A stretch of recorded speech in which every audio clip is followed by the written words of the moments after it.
good morning guys. This is Edwin once again at Circa CCTV and Computer, and we hope that you're doing well.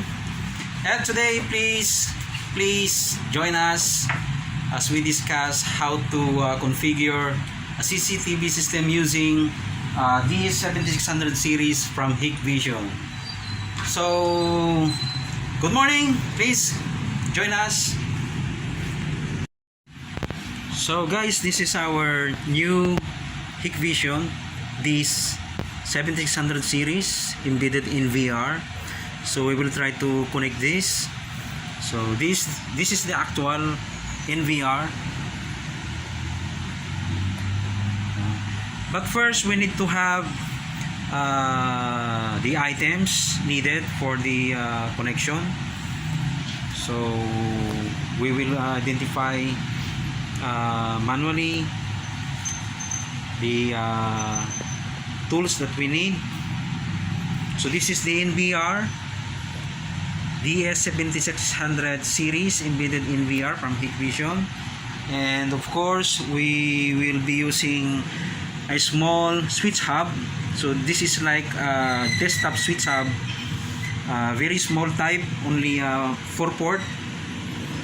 It has only a 4-port. So this is mini switch hub. You need to have this, and this is from Brass Networks. So 5-port gigabit desktop switch. So very small. And of course we need to have a cameras, IP cameras also from Hikvision. So these are all brand new. Okay, so, and of course we also need a laptop. That's why so that we can connect the cameras and we can configure the cameras later. And another is we will also configure manually the IP address after the configuration from in the laptop. Configuring the IP address, individual IP address of the cameras.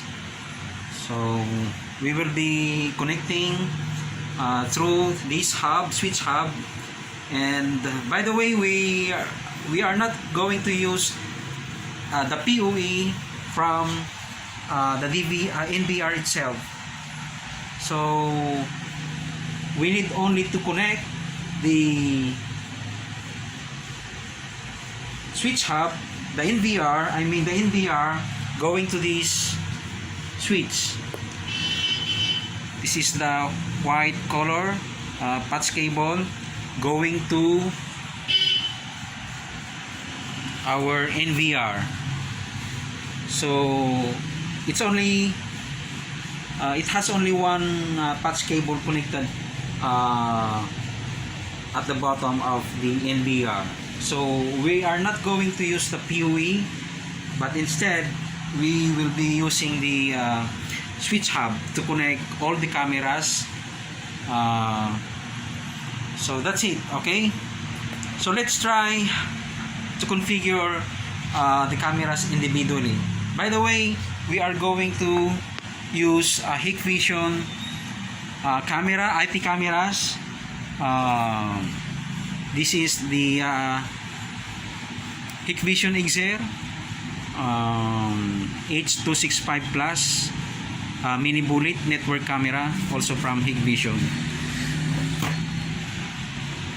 So before we configure the IP cameras, remember guys that when we buy a new IP camera, it has an individual, every camera has an individual IP address. You can also check the side of the camera. It has an individual IP camera. So every camera has an individual IP address. So the default here is 192.168.1.64. So this one. Okay, so we are going to use the Internet Explorer, and we will type the 192.168.1.64. That is the individual physical IP address of each camera. So every camera has the same IP address. So we need to change the IP address so that we can connect through the DVR or NVR.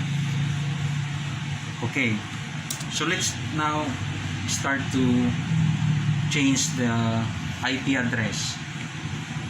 Okay,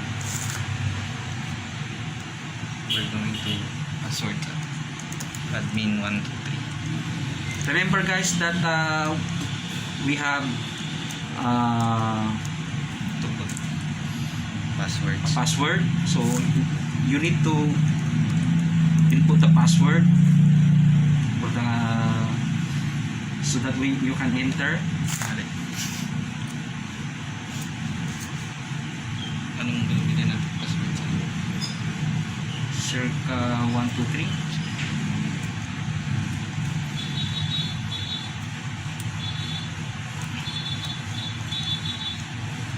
So the username is admin, and we have inputted a password. We have created a password for the IP camera. Pwede nating X to sa Okay.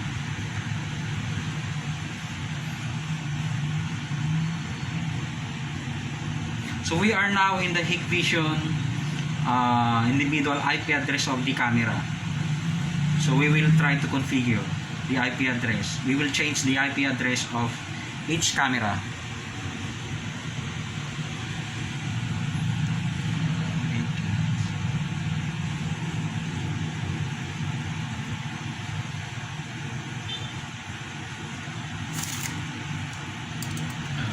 let's say So that is the basic settings. 21. Okay. So at the TCP IP menu, you can change the IP address. So let's try the 192.168.21. We're going to see save. Okay. So save. Okay. Okay. Just click on OK. Nagre-reboot. So the camera is now rebooting. 30 seconds. So at least 30 seconds. Tapos pag okay na yun,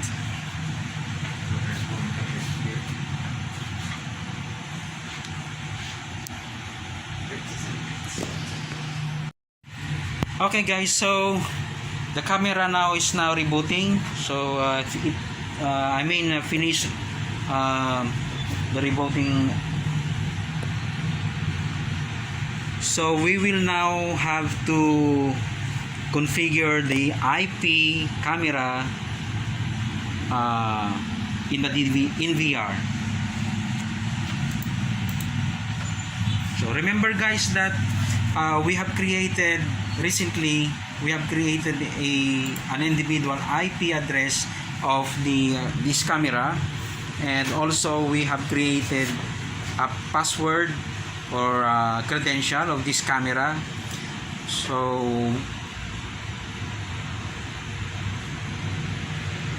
remember always the password credential that you have created, and this time we will now try to connect the cameras manually to the NVR.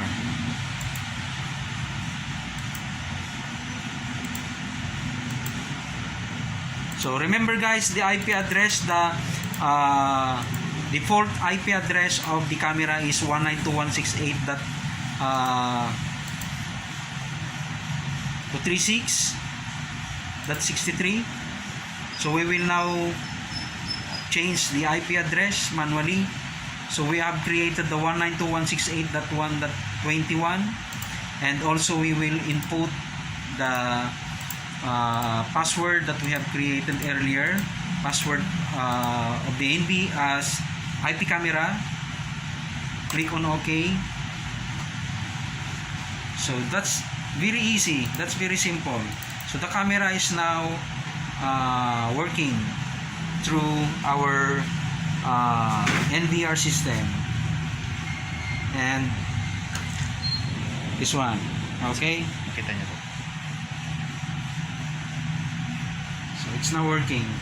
So that's very easy, very simple, using the switch hub from Gigabit or Brush Network, without using a PoE. Okay, that's very simple, guys, how to connect the Hikvision DS7600 series embedded in VR using a brand new mini Xer bullet IP camera from Hikvision. So that's very simple. We hope that you enjoy watching, and please subscribe to our channel for our next video. Okay. Thank you so much, guys. Thank you for watching, and please subscribe now, and leave a message, comment below our video. Thank you so much.